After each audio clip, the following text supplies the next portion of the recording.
Good to go now, Cara. Good to go. Okay, great. Welcome to the Ku-ring-gai Local Planning Panel meeting. On behalf of the panel, I'd like to recognise the traditional custodians of the land, the Ku-ring-gai people on whose land we meet. So just to go through the order of business. So any person speaking at a local planning panel meeting are advised that their voice and personal information, including name and address, will be recorded as part of the meeting and made publicly available on Council's website via live stream and on-demand access, except any part of the meeting that is held in closed session. Accordingly, you must ensure that your address to the panel is respectful and that you use appropriate language and refrain from making any defamatory statements or discriminatory comments. Ku-ring-gai Council does not accept any liability for statements, comments, or actions taken by individuals during a meeting of the Ku-ring-gai Local Planning Panel. People connecting to this meeting by conferencing technology are reminded that under the Local Government Act 1993, the recording of meetings by a member of the public using any electronic recording device, including a mobile phone or a video camera, is not permitted. Any person found recording without the permission of Council may be expelled from the meeting. Some points to note. On-demand viewing of each Ku-ring-gai Local Planning Panel meeting will be available until the holding of the subsequent meeting, and recordings of meetings are copyright protected and cannot be reused or reproduced without the approval of Council.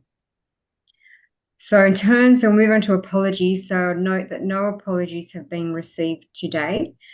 And just to introduce the panel, myself, Cara Crayson, acting as the chair today. And then we have two expert panel members, Vincent Hardy and Shivesh Singh, and one community panel member, Ian Arnott. So moving on to panel declarations. Now, one written declaration has been received. Just bear with me while I go to that.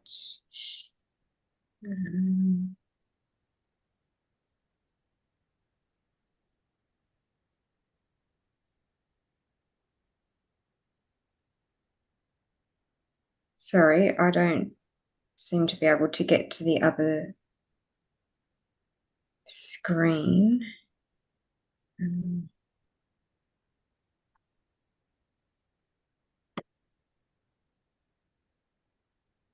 Sorry, everyone. I did have that open, but I'm going to have to search my email again.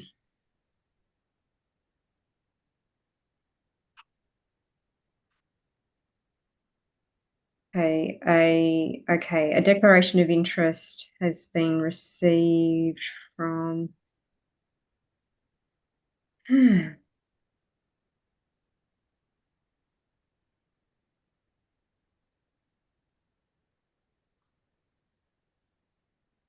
Kerry, you don't happen to have it that we can put it on screen, do you? Or I do. It's just attached to the minutes and I don't like to bring them up. no, okay. Let me just sorry everyone. I did open this before the meeting, but it has disappeared.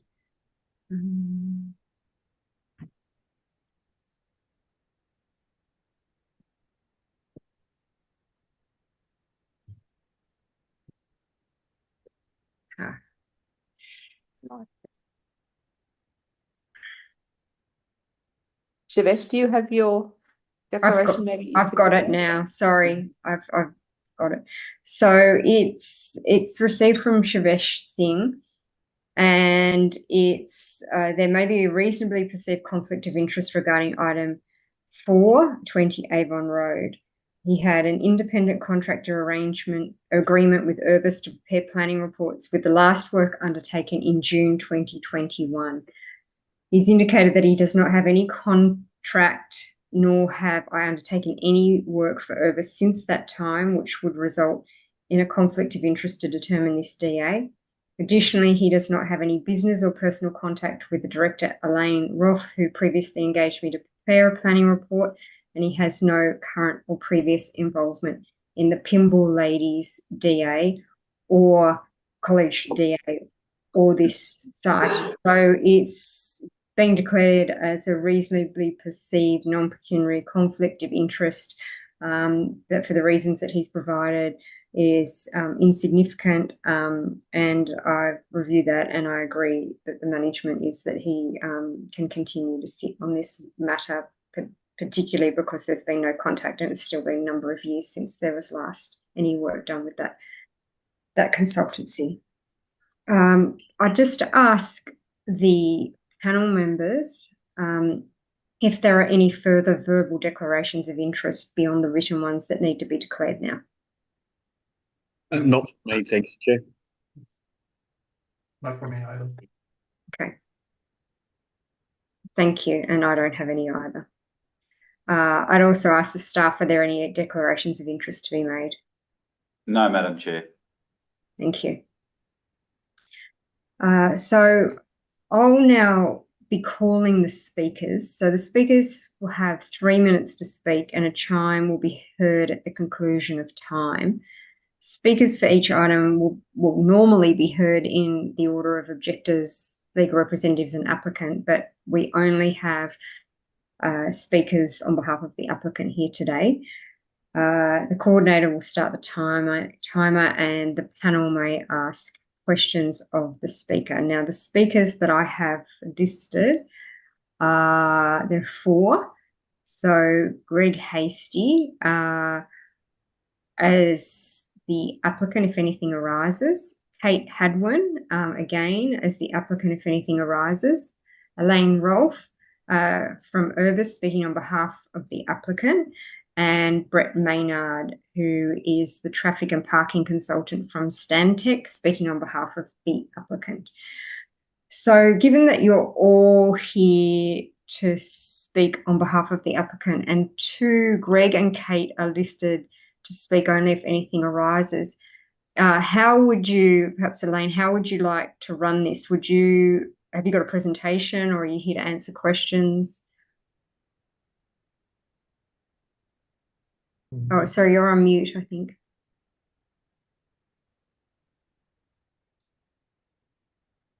Actually, it's not.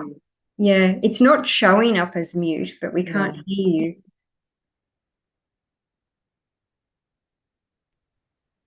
I've been having issues. I've got a new laptop. Oh, okay. That's okay. I can hear you now. Okay. Technology.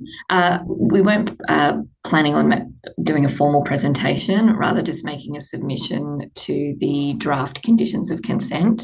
Mm-hmm. As you identified, Greg and Kate are here to answer questions from the college's perspective, and Brett from Stantec is here to answer any questions from a traffic and parking perspective. So we can take up the 3 minutes going through our submission on the draft conditions and then questions to follow, if that works. That's fine. Yep, no problem. All right. So Elaine Roth, Director of Planning at Urbis and the planner for the applicant. We would like to thank the council officers for their assessment report. We've worked quite consultatively with the council to get to this point, and we support the recommendation for approval with deferred commencement conditions. We appreciate where the deferred commencement conditions came from. We do have some concerns around some of the wording of Schedule A, Condition B and C. We also have concerns around the wording for Schedule B, Condition 3, and we'd also like to discuss the student enrolment cap under Condition 2 of Schedule B. So in terms of the Schedule A conditions around the Green Travel Plan and the Operational Transport and Access Management Plan, as the panel is probably aware, there's a history. There is a recent state significant development from 2022 for the Grey House precinct that was determined and assessed and determined by the Department of Planning. Conditions F13 and F14 of that consent require an updated Green Travel Plan and Operational Transport Access Management Plan to be prepared in consultation with Council and submitted to the satisfaction of the Planning Secretary. The DA consent, or the DA for this increased student enrolment capacity also has conditions of consent for a Green Travel Plan and an OTAMP. The concern that we have is that we will ultimately end up with 2 plans per consent. And what we're proposing to do is to undertake one green travel plan that addresses the council's requirements and the Department of Planning's requirement, and the same for the OTAMP. To do that, we've amended or proposed to amend the condition B by including an additional item which requires that the OTAMP may include other matters, such as those set out in condition 14 of the Grey House Precinct. Consent SSD 174424905. Similarly, we've made a suggestion to include an additional component to condition C, which is to address all of the requirements of council, but to also include that the green travel plan may include other matters, such as those set out in condition F13 of the Grey House Precinct, consent SSD 174424905. The idea being that we will eliminate any confusion and any consistency by having one plan that addresses all requirements of council and the planning secretary. We recognise that the student cap consent and the green travel plan and operational transport management plan will be updated for this DA ahead of satisfying the conditions for F13 and F14 under the Grey House Precinct. We're therefore proposing an amendment to condition 3 of Schedule B in relation to the green travel plan and operational transport and access management plan, which is, and I'm happy to read out the wording. I understand that the panel has a copy of our submission, but the condition would be that the green travel plan and operational transport and access management plan approved as part of this consent, as amended from time to time, must be implemented at all times. However, where the green travel plan or operational transport and access management plan approved by the planning secretary under the Grey House Precinct consent is inconsistent with the corresponding documents approved by council under this consent, the versions approved by the planning secretary prevail and the applicant must comply with those versions. And that's to ensure that there's no issues in terms of satisfying the SSD consent. And we note that the green travel plan will be updated annually. In relation to Schedule B, there is a condition of consent limiting the enrolment capacity to 2,550, including 90 early learning centre places. The applicant is requesting that the panel amend that condition so that the student capacity limit is 2,550 students for the college and does not include the 90 children approved for the early learning centre under the SSD consent.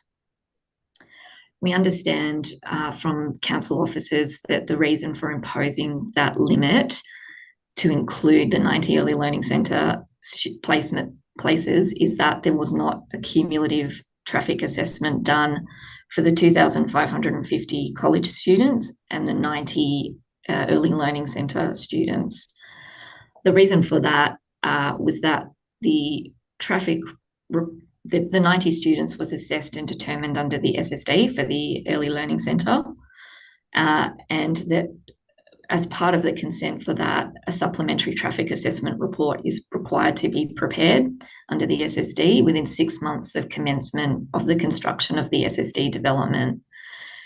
The college didn't incorporate the 90 students because that traffic assessment is yet to be done because it's not likely to be required to be satisfied until 2025, 2026. The SSD is not intended, or at this stage, the SSD development will be delivered in 2026, 2027. So that's really all we were planning to discuss with the panel today, the amendments to those 4 conditions. And we have obviously Greg and Kate from the college and Brett to answer any questions. Okay. So did Brett, did you want to give an address up front, or are you here just to answer questions? No, I didn't intend to present on the traffic and parking assessment, just to simply answer any questions that might arise from discussions. Okay, great. All right. And Greg and Kate, you were also here just to answer questions, is that correct? Correct, Madam Chair. Okay. All right. All right. Well, we'll open it up to questions. Perhaps we could just start with any questions on the matters that have just been raised by Elaine. Would anybody like to kick that off, or if not, I will. Let me just go back to Zoom. Would any panel members like to start with questions, or are you waiting for me to do it?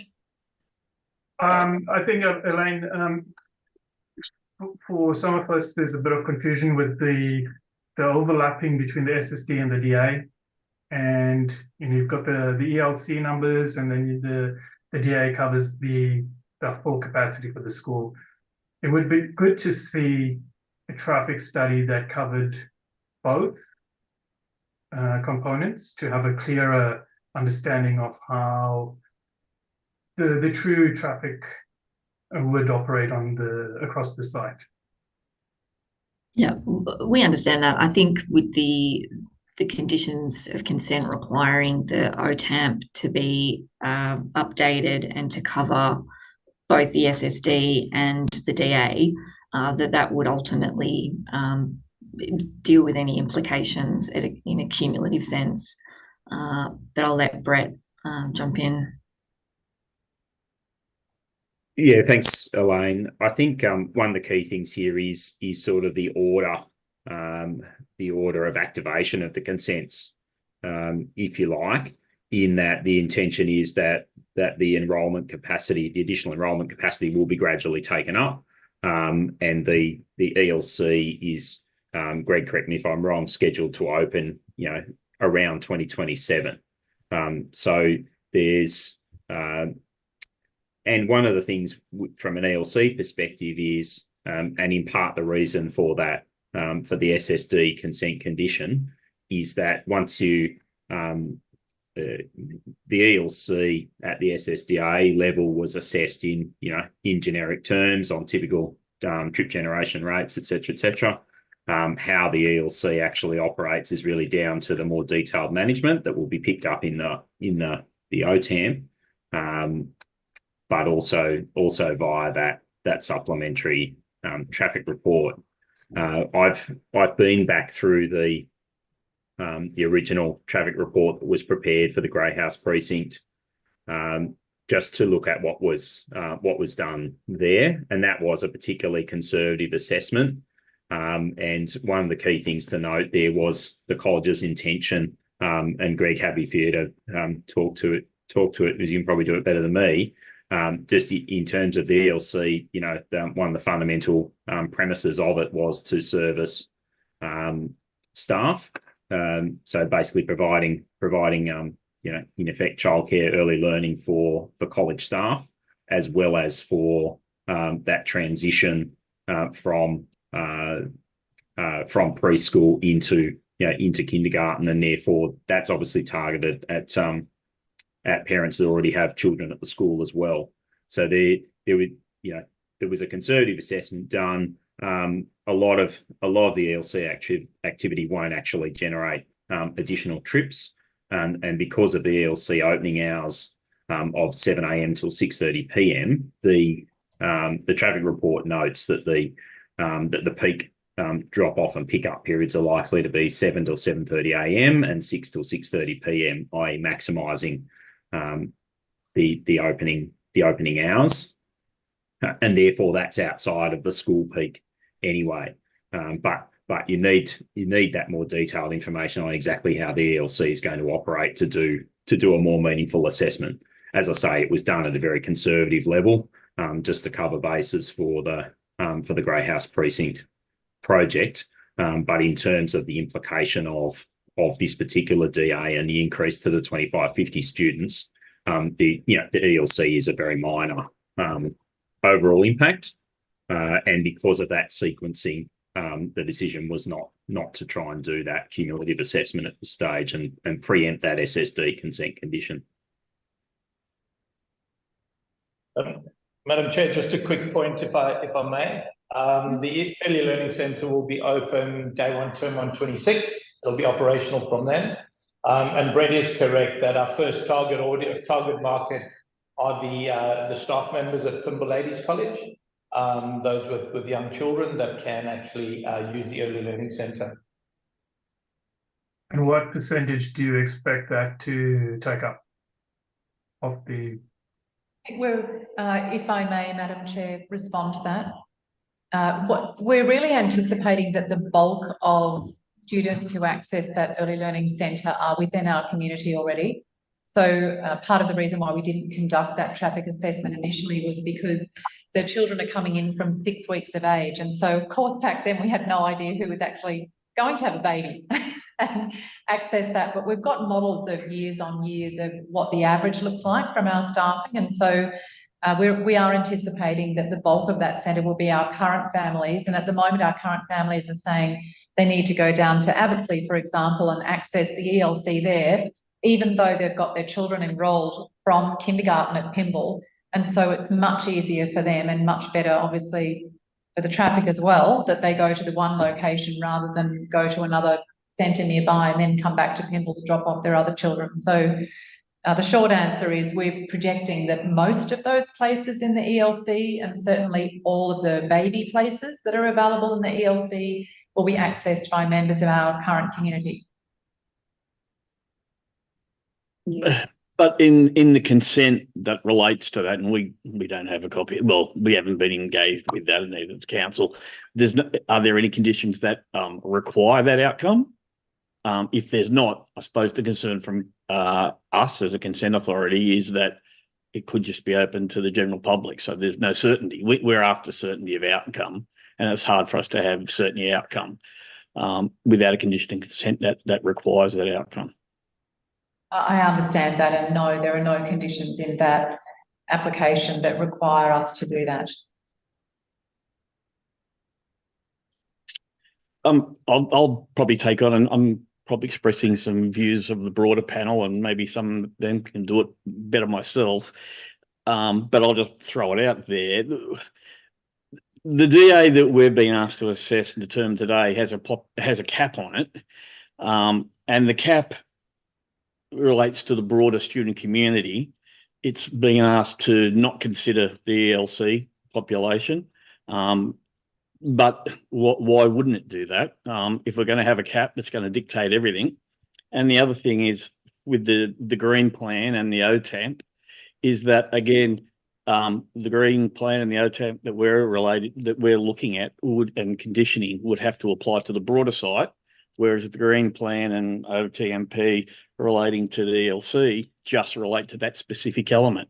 Now, we accept and acknowledge there is a need for a single plan and have that a currency attributed to just one of those plans rather than have them spread across 2 different applications across 2 different consent authorities, which is confusing. But if this is the document that is going to be establishing the cap, which therefore encapsulates the entire development across the site, why shouldn't the green plan and the transport management plan provide a cap that relates to the entire site rather than have just another plan issued by another consent authority just dealing with a smaller one? So there needs to be one, accept that, but this is the mechanism to do it, we would think. Vince, can I just address that from a technical perspective in the first instance, in that the SSD consent condition isn't simply requiring those plans for the ELC. So the ELC is part of the broader Grey House precinct in the first instance. You simply don't produce plans for just part of the site, because there's obviously the key the key activities of any school is pick up and drop off and staff travel, and that has to be addressed holistically. And hence Elaine is trying to tie the two together with the discussion of those consent conditions, just to make sure that we don't have we don't have specifics, because it's not as though each consent condition that we're talking to today just simply says prepare this plan. It then goes into a series of specifics, and those specifics need to be drawn together into to one coherent plan. But when those plans are first produced, the ELC won't be in operation. So, for example, if consent was provided by the panel, that increase in student population will occur progressively. So those plans would in effect need to be produced for the first term that additional students were going to be brought into the college. So therefore the plans will be active before, and because they're being reviewed annually, they will be activated and implemented before the Grey House precinct is constructed, and before the ELC is available, and certainly before the 90 places are available. So there will have to be revisions to the plan and updates to bring in the incremental activities of the college, regardless. So I agree with you in that sense that it does all need to be tied together. It does need to be a holistic plan. I don't agree though that the 90 places should be treated as the same as the rest of the student population, because they are not being dropped off at school hours in the same locations, and so on and so forth. And as I mentioned before, the operating hours of the ELC will be longer, and therefore the majority of pick up and drop off activity, where even if let's just, in the unlikely event that all 90 places were external, so they were not taken up by existing staff and parents of the school. If they were external, they are not going to occur at the same pick up and drop off times as the bulk of the student population. And that's probably for two reasons. One is obviously the longer operating hours, which parents and carers naturally seek to maximise.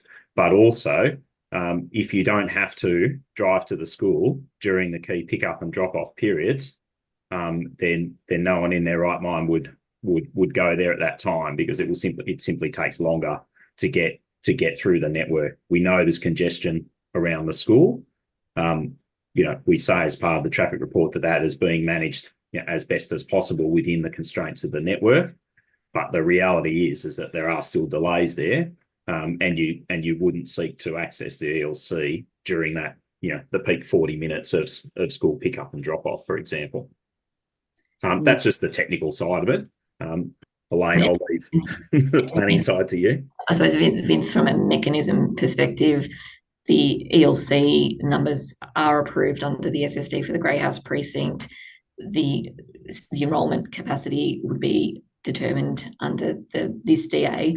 But as Brett said, and as I said at the start, those two consents and the green travel plan and the operational transport are tied together in our proposed wording, which hopefully you have a copy of that you can see. I think. Good. Go on, please. Sorry, just Brett, and thanks, Elaine. But Brett, I agree with a lot of you say. I suppose why the rationale you've outlined, shouldn't that be factored into the green travel plan, for instance? It's a management response, which will be a staged and sequence response, and it will include a lot of the commentary you just outlined there. Why wouldn't that be the primacy, the prevailing and single plan that encapsulated all of that? And why wouldn't the spaces be included, and why wouldn't they be included in the overall cap? I can accept that there's a staged response and there can be a review, but I don't understand why they would be dislocated and have a separate assessment process for each of those. And I suppose the other concern that we have here is there is a cumulative impact from the Grey House precinct, including the ELC, etc., we're expressing a concern maybe as a panel that we haven't got a complete assessment of all the works on site that in cumulative terms allow us to even get to the point where we can be sure these can be managed. There might be a fundamental concern relating to traffic or parking that there isn't a management response for. And I'm not sure, and some of the other panel members may have different views, that we have that information in front of us now. So it's hard for us to look at these independently and separately, and we're indeed required to assess and consider all the other approvals that exist on this site, and even issued by another consent authority, including the the State Significant Development Application. So I'm just outlining, I'm not, without preempting a position taken by the panel by any means. We're seeking more information on it, but it's hard for us to be confident or ensure that we have enough information to be able to. The dislocation of all the approvals, I can understand it from a statutory point of view and how you're trying to compartmentalise it, but there is a concern that it's not encapsulating the entire assessment process for us. Yeah, sure. So I think that in response to that, the plans, if I use that as the term for the two plans that we're talking about, the plans absolutely will consider both, and that is via the staged implementation.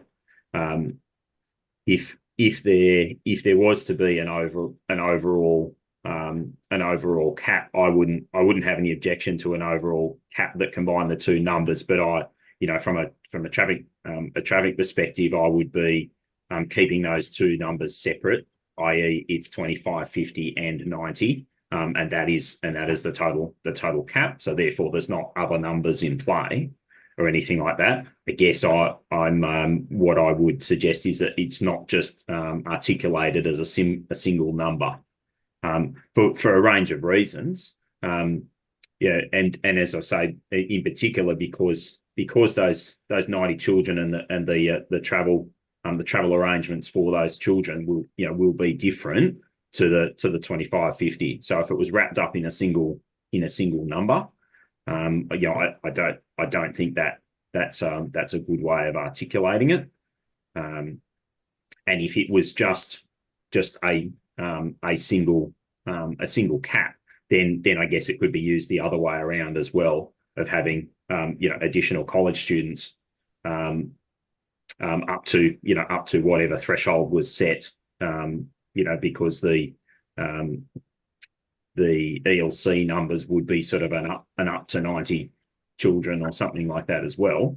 If it was all within one cap, then you can have whatever variance of the two, if that makes sense. It does make sense. Not that the college would take that approach.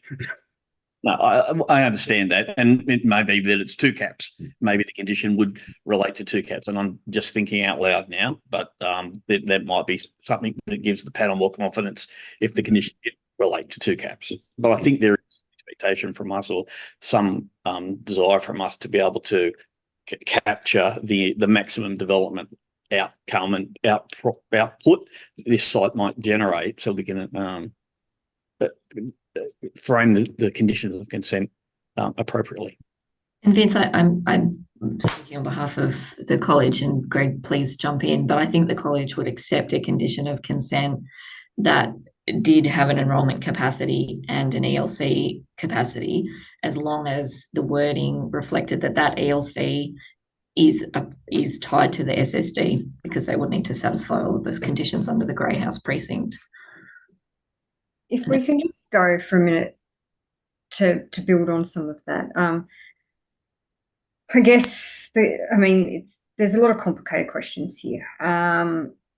Noting that we've got two plans as you've described them, Brett, requirements under the SSD, and then council's proposing conditions here as well. What I guess I don't have the information on at this present time, Elaine, in terms of your late submission, is what are the differences between those two sets of conditions at the moment? And just as you appreciate, the submission came in late on Friday, it came to the panel on the weekend, and council hasn't done a supplementary assessment report on that yet. There just hasn't been time this morning to do it. So we don't know what those differences are, but what we do know is that there are very different assumptions in formulating those conditions. So with the SSD application, we know that there were 90 extra staff for the ELC and 20 staff associated with that facility, but that's not the only component of that building that was approved. But an important assumption of that application, and you can see it in the assessment report, is that it was to be used by existing staff and students only, and that there was to be no increase. So in terms of, I guess, the subparts of those conditions for those plans, they related to that assumption that there would be no additional staff and students other than for the ELC facility. And accordingly, the traffic and parking assessment was based on that. And then there's the separate condition to do with, sorry if I get this wrong, is it Arilla? There's 3 roads. I'm sorry, I just Is that A1? Traffic calming for Rilla. Okay. That the assessment indicated that at that time the department agreed with council that local roads have reached their capacities and any further increase in traffic may require traffic calming measures. And we note that there's a condition on the SSD that requires some investigative works and some further assessment in terms of traffic calming on the basis of that application. So no additional staff and students other than for the ELC. So if that conclusion was already reached, I guess my question would be, should that condition is that also relevant to either in that form or in a different form, because it's not just related to 90 students, it's related to more students. If it's already acknowledged that those roads are at capacity, is that also relevant to this application, given it's a substantially greater increase, and what would be the impacts on the road network beyond what was even foreseen for the ELC, noting the conclusions that were reached in that last assessment and that condition that sits within the SSD application, but at the moment is not currently proposed on this application. So I guess I know that that's a lot of information, and I don't know if there's any easy way to answer what are the key differences, Elaine, in terms of what you've proposed in the late submission, where it's just covered by the GTP, for instance, may include other matters such as those set out in condition F13. What are those other matters? What's the concern in terms of the inconsistency? And are they still relevant, given that the assumptions for that application's determination was no additional staff and students other than the ELC? You would expect that there might be some difference in these conditions compared to those ones. So I'm just trying to understand what the concern is, what the differences are. I know we would need additional assessment in relation to this, but I've just wondered if you can answer any of that now. Would it help if I shared the SSD consent conditions? They were in the assessment report, but you might just want to highlight to us. I mean, we've had a lot of information to go through in the briefing to date, and we've had some electronic matters as well. So it's probably just getting to highlighting any of those key points at the moment, because we haven't got this two side by side. There's not a yeah. And obviously I'm not a traffic engineer, so I might not do it justice. So Brett and you've dealt with a lot of them though, Elaine, so you should be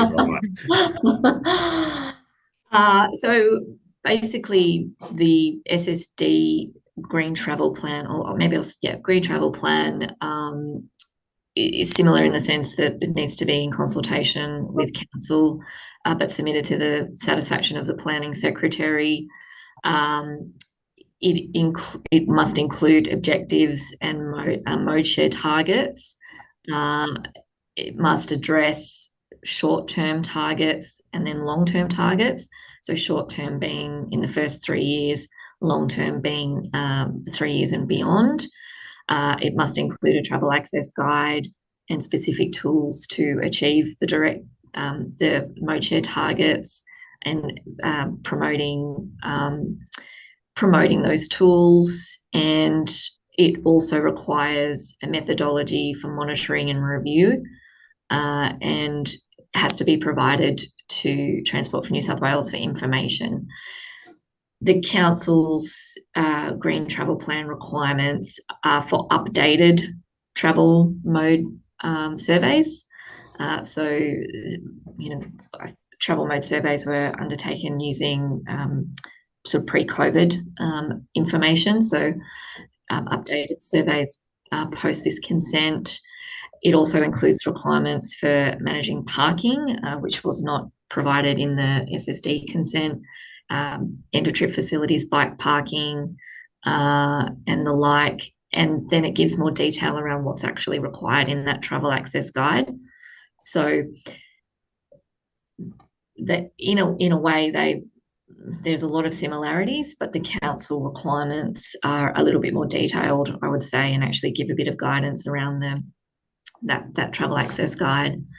I guess in terms of the OTAMP, it, again, in consultation with council, but submitted to the satisfaction of the planning secretary.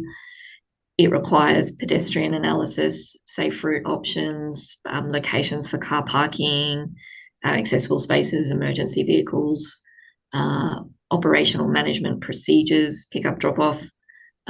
It requires that the 37 car parking spaces for the ELC, when they're available, details around 212 spaces for the car park for visitors, traffic management, traffic marshals, access control arrangements, car parking, and again, monitoring and review. For the council's requirements submitted to the satisfaction of council, but and in a similar way, it requires pedestrian analysis, but sort of beyond the site and up to the railway station.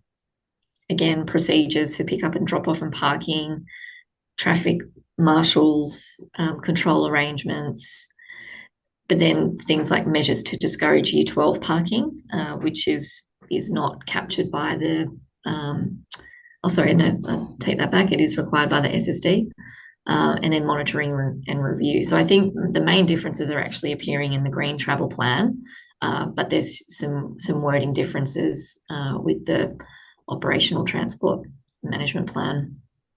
So wouldn't it be, given that if this application is approved, that this would be the consent that applies across the whole school for any increased number of students, rather than just having a catch-all condition as you've proposed? Couldn't the specifics of the SSD conditions that are not already addressed in these conditions be included in these conditions so that it is comprehensive?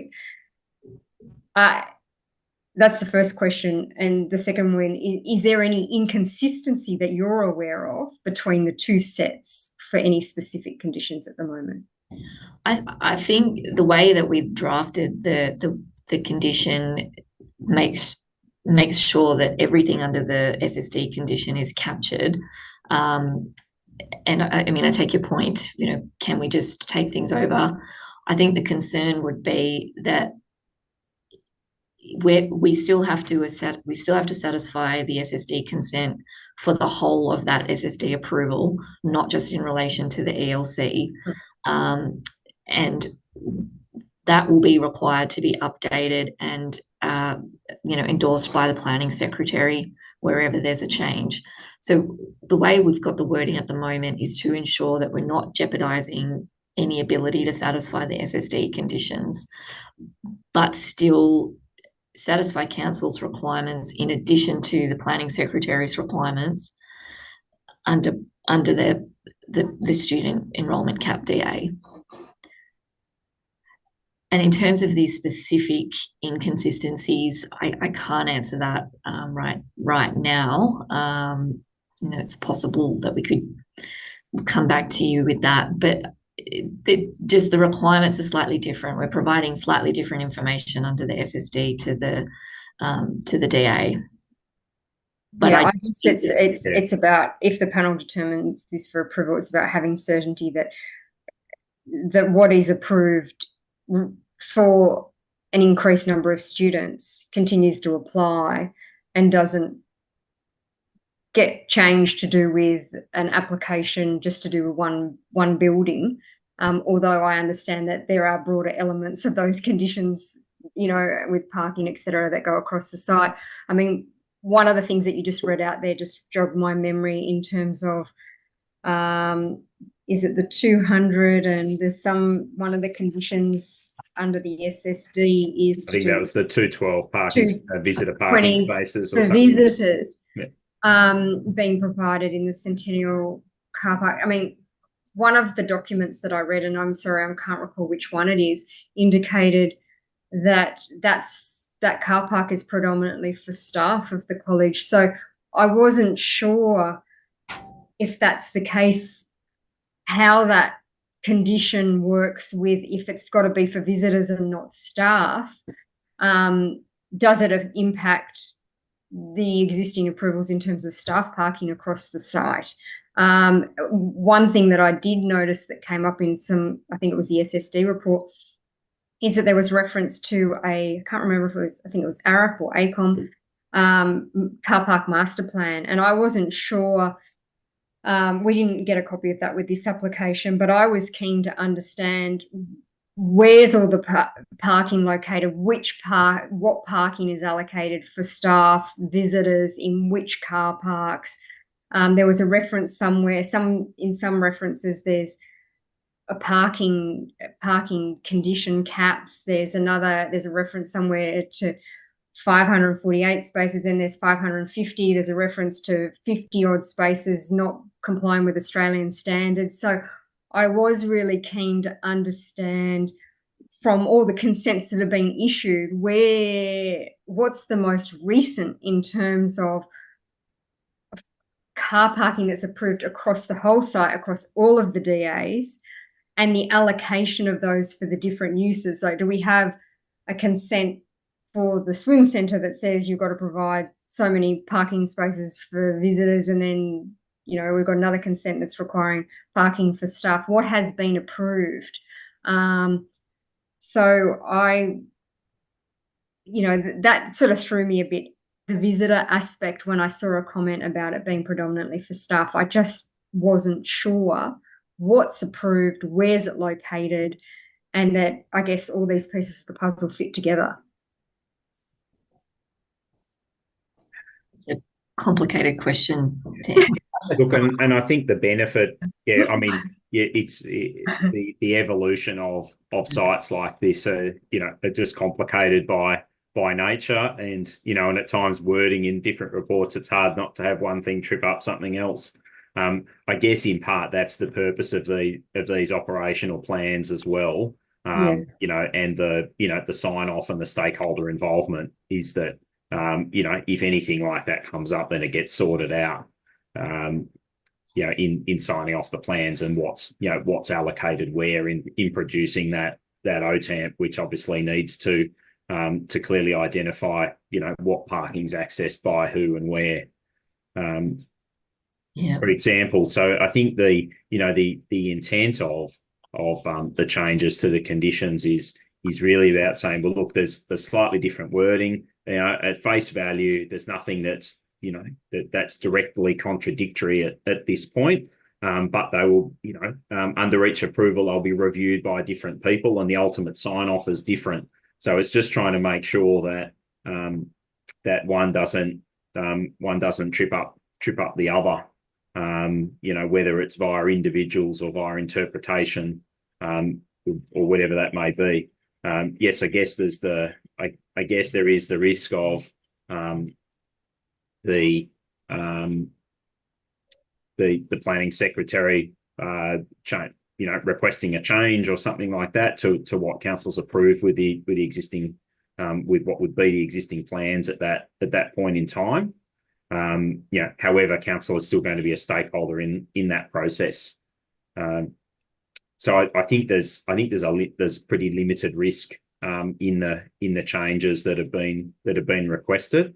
I think it's probably more sensible to have a catch-all rather than to try and pull specific wording together, given that the wording has as you've noted, Madam Chair, focused around slightly different development proposals, if you like, the focus of the Grey House precinct versus the additional students. I guess what's common to all of that, though, is that both of them are really playing around the edges, if you like, of what is ultimately the management challenge, which is the existing student and staff cohort that the college has at the moment.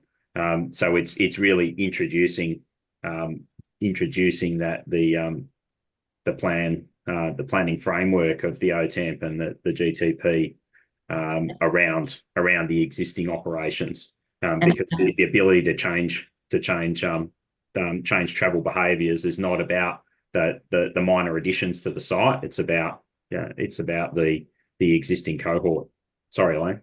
No, that's okay. And I think you made the point before, Madam Chair, that there are other consents as well, and references to parking and references to traffic management. So the last consent was 2014, and then a number of other consents prior to that. Things have changed, and the college is now keen to look at this holistically, and tie everything together. Assessing the current scenario and the future scenario rather than going back to things that were happening in 2014. This is the opportunity to produce a green travel plan and an OTAMP that covers everything, and deals with the fact that 10 years on, the college is managing its traffic and parking in a different way to what it would have been 10 years ago. We acknowledge that, and I think it's a great move, obviously, to be able to start bringing it together, and because otherwise we wouldn't be here asking as many questions as we are today. I think part of this goes to timing as well, and certainty, and the panel, at least with the SSD application, obviously the operational transport and access management plan that related to that development and the green travel plan are timed differently and based on different assumptions. We have to be, at this stage, with what's before us today, they're proposed as deferred commencement conditions. So we also have to be, the panel, before making a decision, has to be comfortable in being able to impose such material as deferred commencement conditions that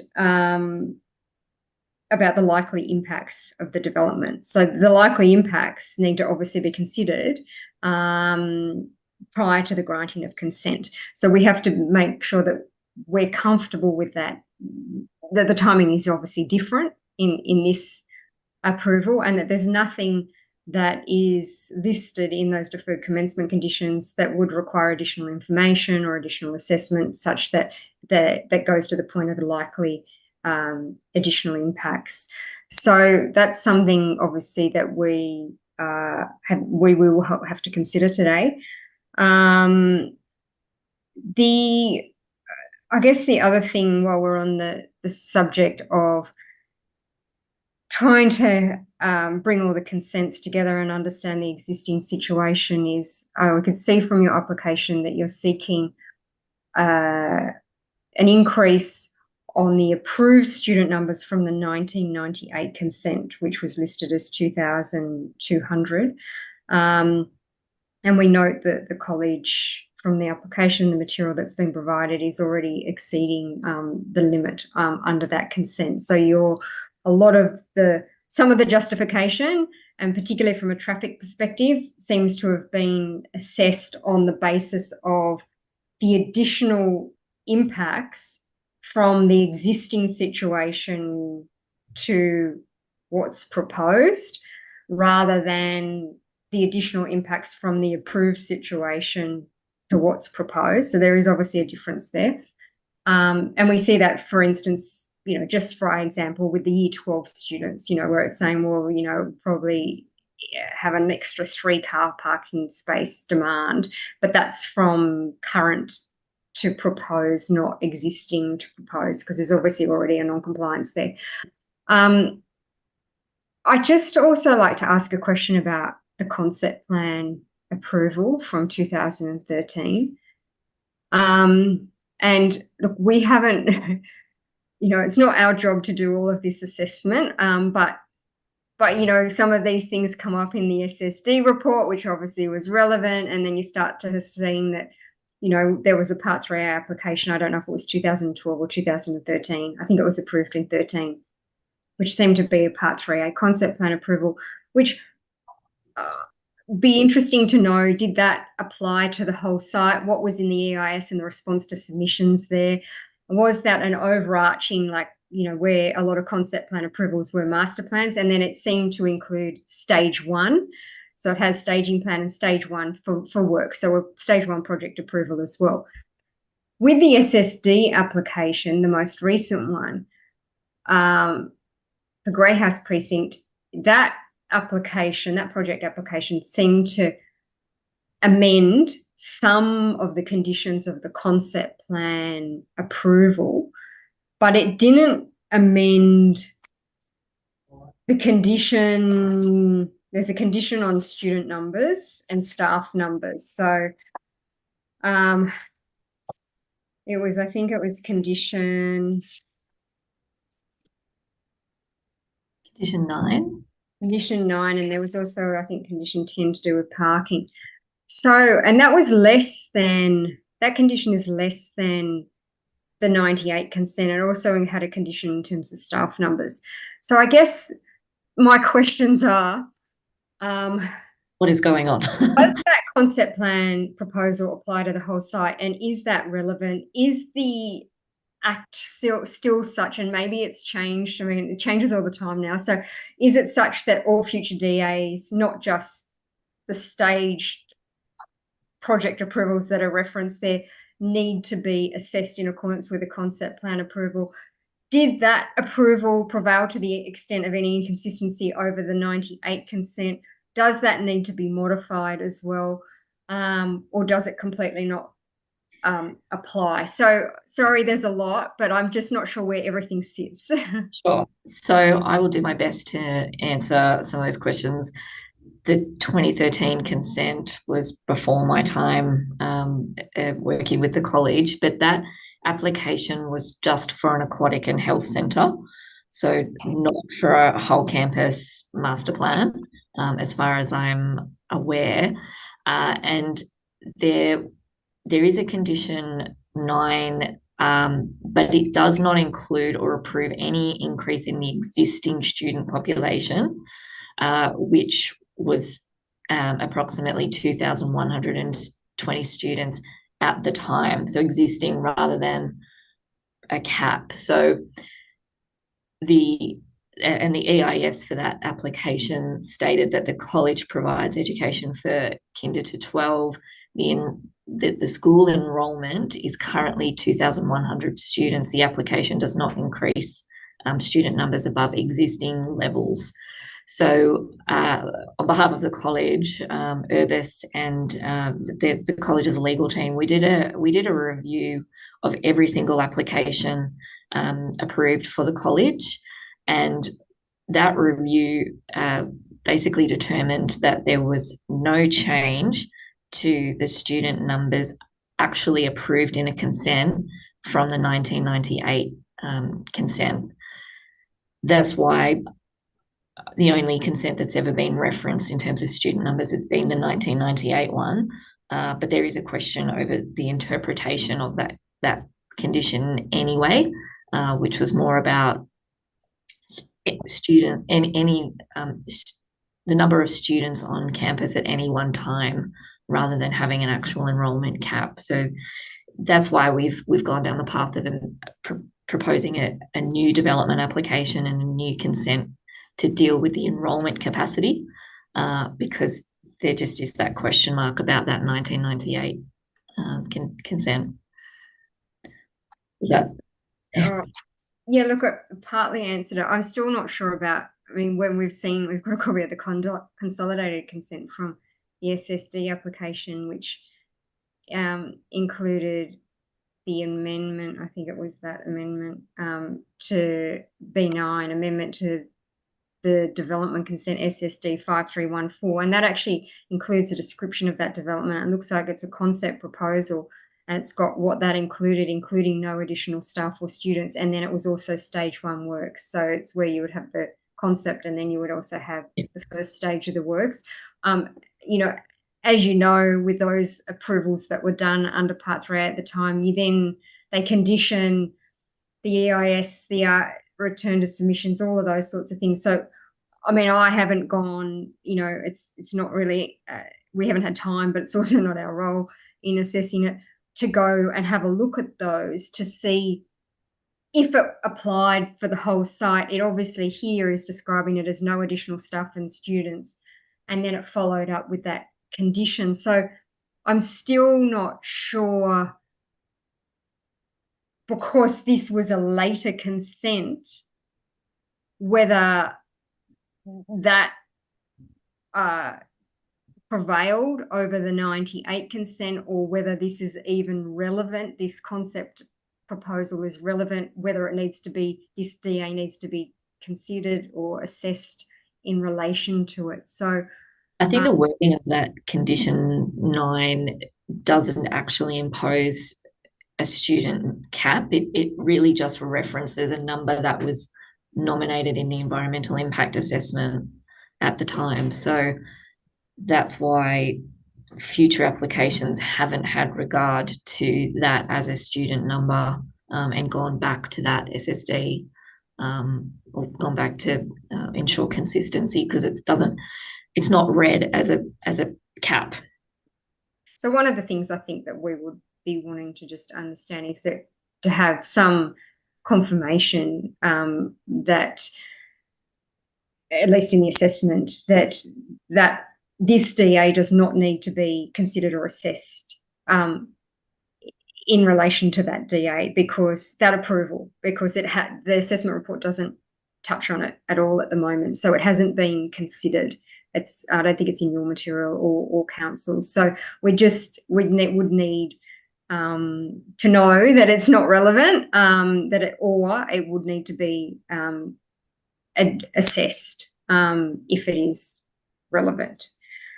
Cara, if I may, Madam Chair, I think I know what you're talking about, and I think it was actually, there was another building that was slated for behind the boarding houses that had basically a showcase room that sort of was a dining room for the boarding houses that overlooked Molly Dive Oval, and a number of other things that were in that that kind of plan. And that plan is no longer relevant because there's an updated college master plan, and that particular centre is not slated. And even if it is, my understanding was that was not intended to increase numbers. It was intended to take the boarders' dining room out of where it is now in the hall, which is separate from where the boarders live, and put that dining room in an area that's attached to the boarding house. And that was the purpose of the secondary part, which I think you're alluding to in that plan. But that's not a piece of work that is in our current master plan that we've slated to undertake. So I happen to think that might be what you're relating to, and I've read some documentation around that, but it's no longer relevant. Okay, no, that's helpful. And I guess, Elaine, it's just that, again, going back to that technical point, is it applicable? Is it relevant? Does it need to be modified, on the basis of of any updated plan or numbers prior to being able to determine this? I guess they're just the outstanding questions in relation to this. Maybe it's not relevant or applicable, but I guess we don't have that answer today. Sure. I mean, based on the planning and the legal review that we did, it was determined that it wasn't a relevant consideration for this application. And that's information that you could provide to the council to? Yes. Yep. Okay. Yep. Before I get on to others, I'd just like to also ask one further question is, obviously there was the SSD application for a new development. The only staff and student increase was to do with the ELC, and that application seemed to rely strongly on the basis that it was to be provided to replace some existing facilities and to be used only by existing students and staff. So now we have an application not for any buildings, but we have an application for an increase in student numbers, but no staff numbers. There seems to be, I mean, other than that condition in the concept approval, there doesn't seem to be, I haven't seen any condition to do with staff, but obviously the number of staff would be, have been assessed in relation to traffic and parking, I guess, through these different applications indirectly in terms of demand.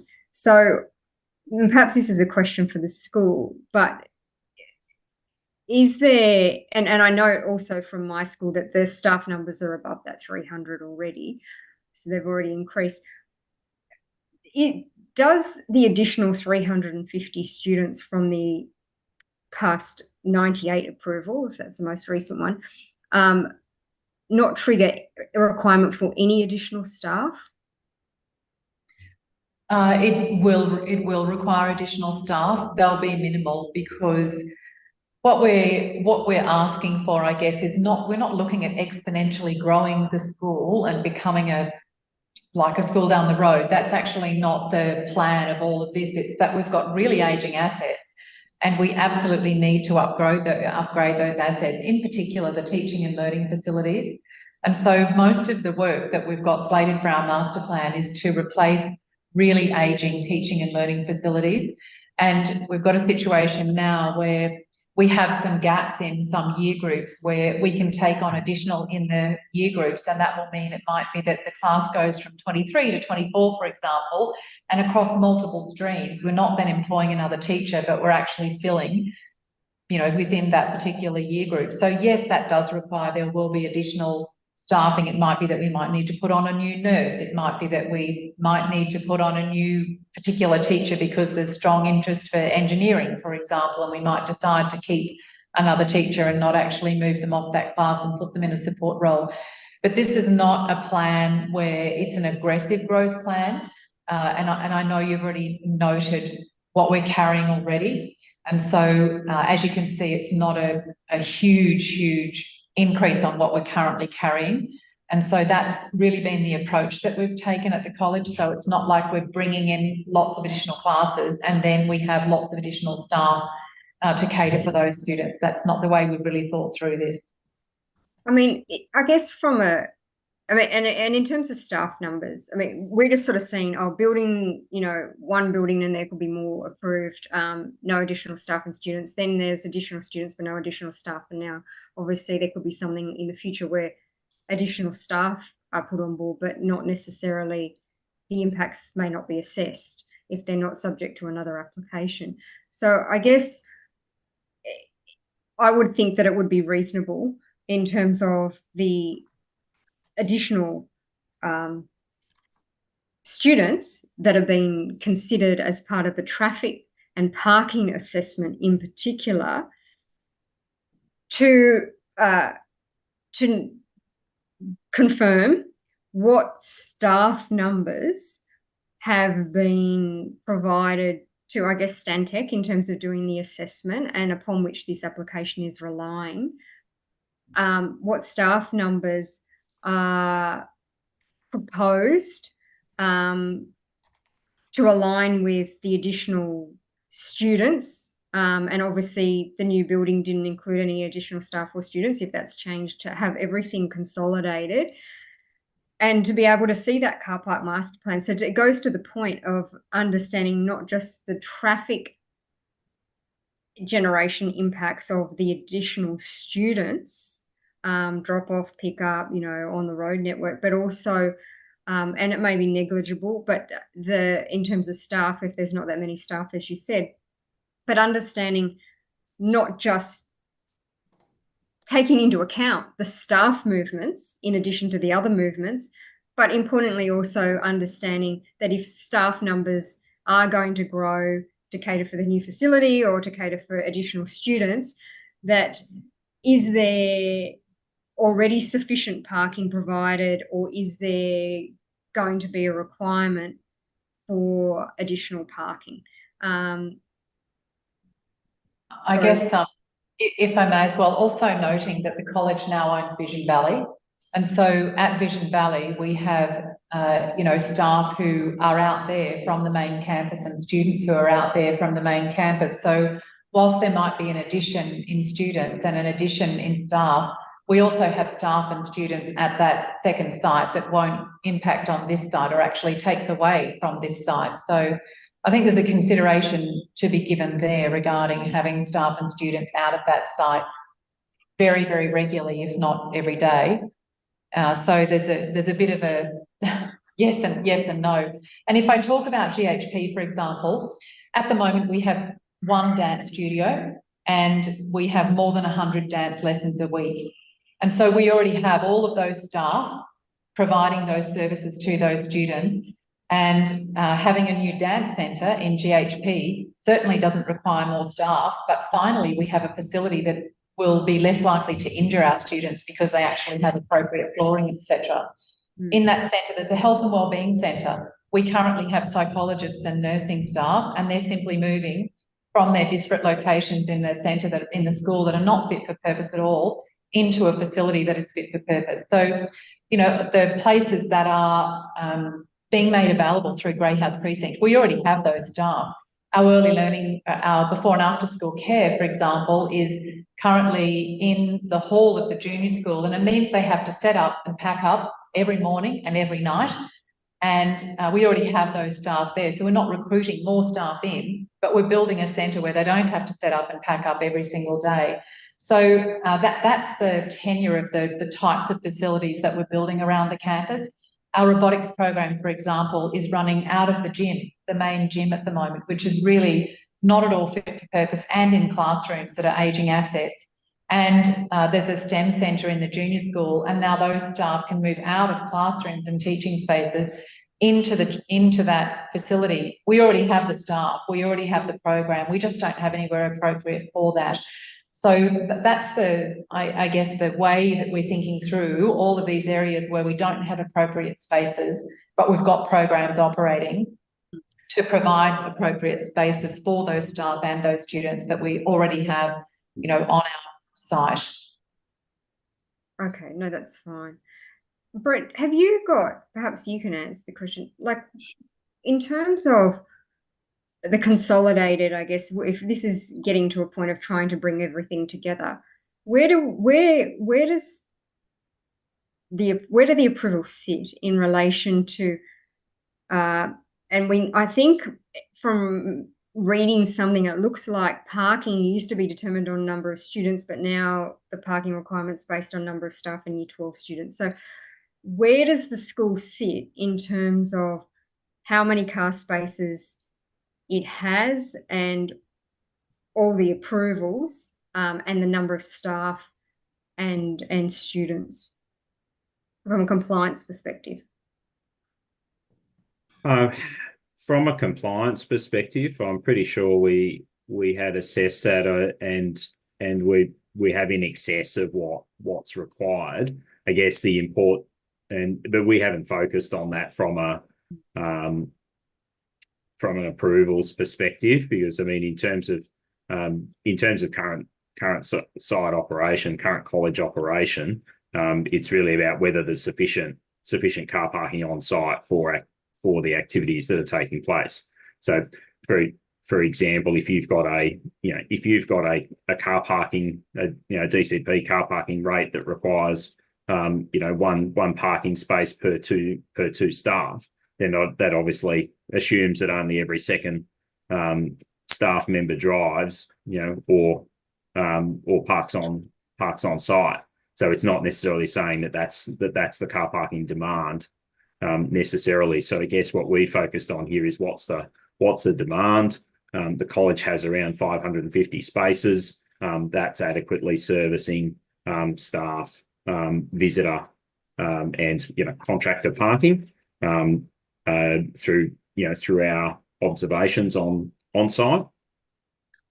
And that also, I guess, goes to the question you raised earlier, and well, what about 2,200 versus the current numbers on site? I guess we've taken the approach of rather than trying to unpick some of that historical stuff, is to actually go out and do our surveys and say, well, what's happening on site, and is that are things operating satisfactorily from a traffic and parking perspective?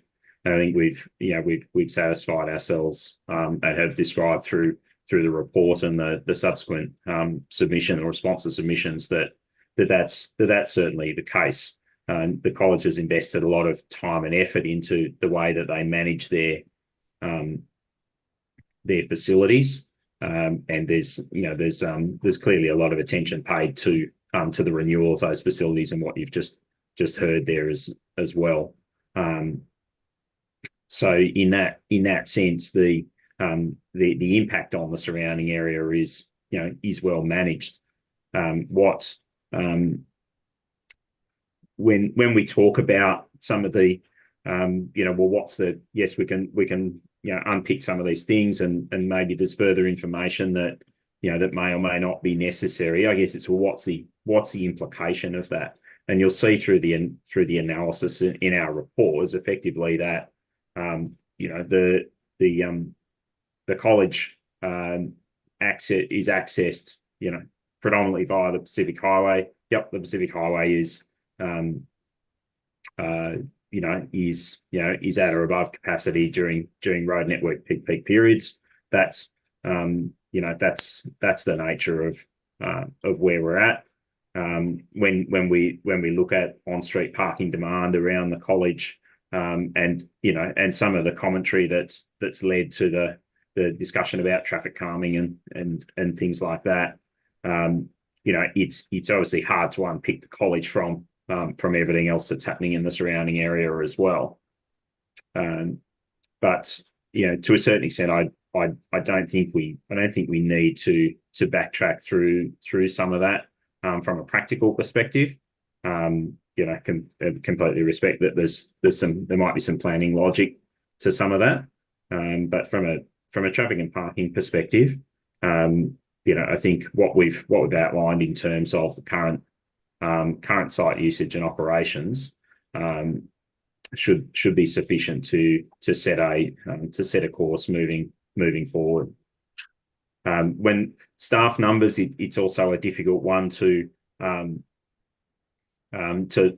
deal with from a CAP perspective as well, and anyone that's worked on hospital projects will have experienced that in talking about full-time equivalent staff. Technically, the staffing could change from term to term or year to year, just by virtue of having part-time staff doing 3 days a week versus full-time staff.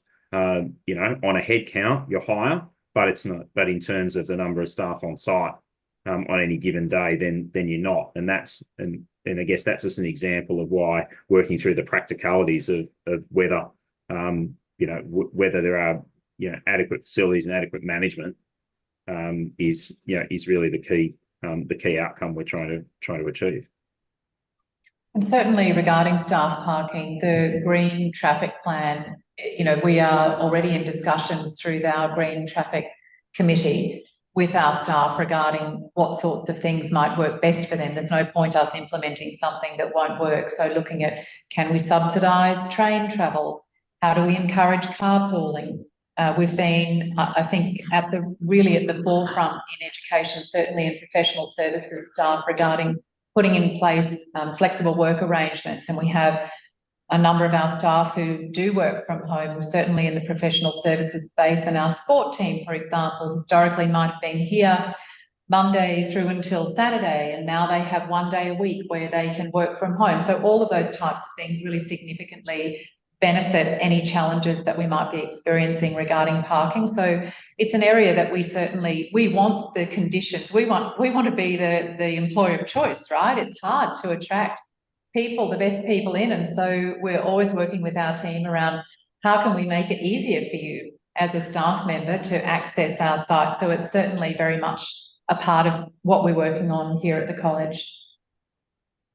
No, thanks for that. I think what we're just asking, some of these questions are really about getting a better understanding and getting, I guess, some kind of certainty on what the existing and proposed situation is, and any resultant likely impacts associated with that, and making sure that there's not one consent that's, approving parking in one area for one use and a different consent approving the same parking for a different use. So it's really about us getting an understanding of that and making sure that the likely impacts have been considered. I would ask perhaps Kate or Greg if I know a lot of schools seem to have a register of Year 12 students that drive to school. Does PLC keep a register? And if so, how many students are registered that are permitted to drive to school? We do keep a register, and it changes every day as they get their licence. So yeah, we do. And look, there are certainly peak times when the Year 11s are getting close to Year 12.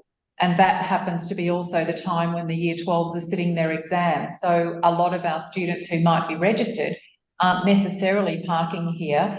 And with parental permission, they're also allowed to carpool. So we have those numbers as well regarding students who might bring siblings in also, because when they get their licence, then of course they're bringing in their younger siblings, which is fantastic for everybody. So yes, while we do keep a register, for more detailed information on that, that'd be quite the task, because then we'd need to go back and understand, when you drive your car, is it just you? Do you bring your friends? Because parents can give permission for the girls to do that. Do you bring your siblings? So yes is the answer, but it's like everything, a little bit more complex than a yes or no. It's probably just getting a bit of a guide on how many on a typical day, how many Year 12 students are parking their cars on the street, because obviously the DCP is requires, I think it's one space from memory every 3 students, and that's 3 total students, Year 12 students, not necessarily those that are driving. But I'm just trying to get a bit of an understanding of, I understand the school has a policy that it doesn't provide any parking on site, but I think the documents say that it may seek to change that in the future. But what is the impact on street parking from Year 12 students, given that they can't park on site at the moment? It just as a guide, do you have any inkling? Is that 10 students, 20 students, anything like that? It changes every term, like I said. So because less students have their licence in term 1 than have their licence in term 3 in Year 12, and then in term 4 they're not with us. So every single term is entirely different. And there's one zone where the students park, and whether it's students or whether it's coaching staff who might come in the morning and then be gone afterwards, that zone's pretty full by the time school starts. And so as to whether that's students or whether it's part-time staff, that zone's accessed, I guess, by the community at large, and teaching staff would use that as well, which makes it really, really hard for me to say it's definitely this many or definitely that many, just because it does change so much. And I'm not trying to avoid the question. Really happy to dig in and do a bit more analysis on that. But I don't think I would serve the panel well by trying to guess that. If however, are you talking about on-street parking now? Just the one area beside the college, yes. And we're very grateful that the other side was changed to have no parking on it, which happened a few years ago. That was fantastic for everybody. So, Council, correct me if I'm wrong. No, Council's not here, so the parking rate, 1 space per full-time equivalent employee on site. So you're saying that there are some staff, even though there's 1 space per full-time employee, that there's some staff that can't be accommodated on site. So it's beyond that park elsewhere. They choose to park there because their office location is close to that side of the building. So obviously, you know, if there's a car park available, and because the site's so large, they could be walking half a kilometre to get to their room. They're going to go there first and try and park there, even though it's on that strip. And where's the school's thought currently at in terms of the Year 12? I think the documentation, some of it mentioned that you're reconsidering that. Where does it sit at the moment? It's being scoped up at the moment, so we're looking at where we could potentially do that, what are the potential risks, because that site in the wet is not safe at the moment, and so we wouldn't want to put students on that site, so we're looking at costing whether that's viable. So I think it's fair to say it's exploratory. Okay. Ian? But the current arrangements are no student parking on site. Yes. That's correct, isn't it? That's correct. Ian, have you got, I know we've covered a lot, but have you got any specific questions you'd like to raise?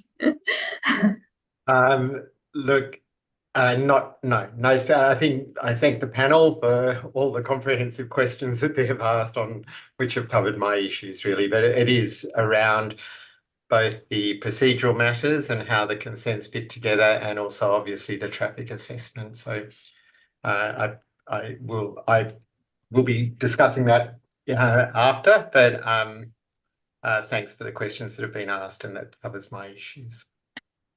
Right. Shivesh? No further questions, thank you. Vince?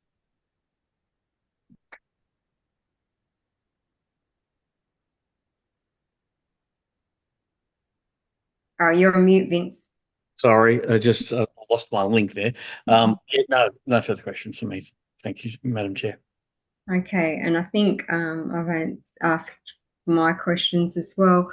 So if there's no further questions of the panel, the process at the moment now is that we'll adjourn and consider all the matters that have been raised in the reports and in the late submission, bearing in mind that we haven't got a supplementary assessment report on that at this stage. And the panel will determine the matter in that adjourned meeting. Now, I'll just check what the Ku-ring-gai matters are. So members of the gallery and speakers, I'd like to thank you for your comments.